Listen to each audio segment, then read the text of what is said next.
நம்முடைய தலைவர்களுடைய நல்லாட்சிக்கோ தலைமைக்கோ மகளிர் மத்தியில கிடைக்கக்கூடிய அந்த வரவேற்புக்கு இங்கே திரண்டிருக்கக்கூடிய இந்த மகளிர் கடலே ஒரு சாட்சி. இன்னைக்கு தமிழ்நாடு மகளிர் மட்டுமல்ல, இந்தியாவில் இருக்கக்கூடிய அனைத்து மகளிருக்குமான உரிமை குரலாக நம்முடைய கழக தலைவருடைய குரல் இன்னைக்கு ஒலித்துக் கொண்டிருக்கிறது. அதுக்கு ஒரே ஒரு எடுத்துக்காட்டை இங்கே நான் குறிப்பிட விரும்புகின்றேன். 2 நாளா சோசியல் மீடியால இங்க வந்திருக்கக்கூடிய சகோதரிகள் நீங்க பார்த்திருப்பீங்க. சோசியல் மீடியால ஒரு வீடியோ மிகுந்த வைரலாக போய்கொண்டிருந்தது, அதிகம் ஷேர் செய்யப்பட்டது, தொலைக்காட்சிகள்ல ஒளிபரப்பப்பட்டுச்சு.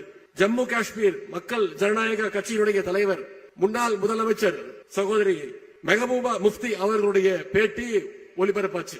அவர்களே அம்மையார் அவர்களே காஷ்மீரில் இருக்கக்கூடிய ஒரு பத்திரிகையாளர் சந்திப்பில் கலந்து கொண்டாங்க. சகோதரி மெஹபூபா முஃப்தி அவர்கள் தங்களுடைய தாய்மொழி காஷ்மீரியில அவங்க பதில் கொடுத்துக்கிட்டு இருந்தாங்க. கேட்கிற கேள்விகளுக்கெல்லாம் அவங்களுடைய தாய்மொழி காஷ்மீரி மொழியில பதில் கொடுத்துக்கிட்டு இருந்தாங்க. அப்போ ஒரு பத்திரிகையாளர் குறுக்கிட்டு, நீங்க ஏன் தாய்மொழியில பேசுறீங்க, உருதுல பேசுங்க அப்படின்னு ஒரு பத்திரிகையாளர் கேள்வி கேட்டோன்னு அம்மையார் மெஹபூபா முஃப்தி அவர்கள் சொன்ன வார்த்தை, என்கிட்ட டிரான்ஸ்லேஷன் கேட்கறீங்களே, உங்களுக்கு தைரியம் இருந்தா தமிழ்நாட்டுக்கு போய் என்னுடைய சகோதரர் மு.க. ஸ்டாலின் கிட்ட போய் இதை கேட்க கொடுத்து உங்களுக்கு தைரியம் இருக்கா அப்படின்னு கேட்டாங்க. தாய்மொழியில பேசக்கூடாதுன்னு என்கிட்ட சொல்றீங்களே, தமிழ்நாட்டில் போய் சொல்றதுக்கு உங்களுக்கு தைரியம் இருக்கான்னு பத்திரிகையாளரை பார்த்து முன்னாள் முதலமைச்சர்கள் கேட்டுக்கிறாங்க.